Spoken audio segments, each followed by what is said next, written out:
Оно што има можност да го видам тоа супервештачење, ништо нема да промени од претходните што беа доказни постапки изведени во претходното период. Тоа покажува колку бирото за судско вештачење посветило сериозно внимание на ваков предмет. Кажа мојот колега, повеќе од една година го правеа супервештачење. Тоа супервештачење изготвено е од машинци и сообраќајни инженери. Тоа супервештачење содржи 50-60 страници, од кои повеќе се слики. Иако денеска требаше да биде на лице место, луѓето што го вештачеа, супервештачеа овој предмет една година не дојдоа. Судот требаше да ги казни овие луѓе што го прават ова.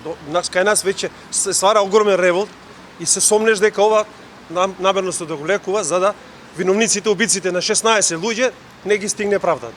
Ние нема вака да дозволиме.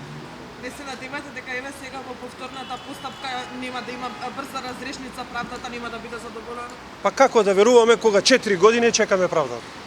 Ние изгубиме буквално во судството и во институциите што го водат овој процес, ги изгубиме вербата. 4 години, кажа, сами сте сведоци.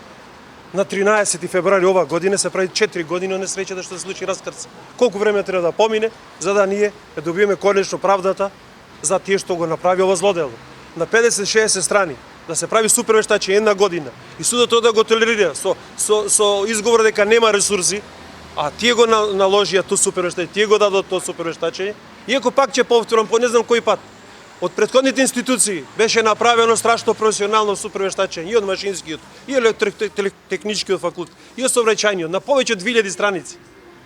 Ова нема ништо да промени. Ова е само купување време на обвинетите, мислат дека ќе избегнат правдата. Не, нема да избегнат правдата, правдата ќе ги стигне и ќе одат во затвор. Зашто убија 16 невини луѓе и 30 и повеќе се повредени со тешки телесни повреди, трајни до некои се врзани за колица.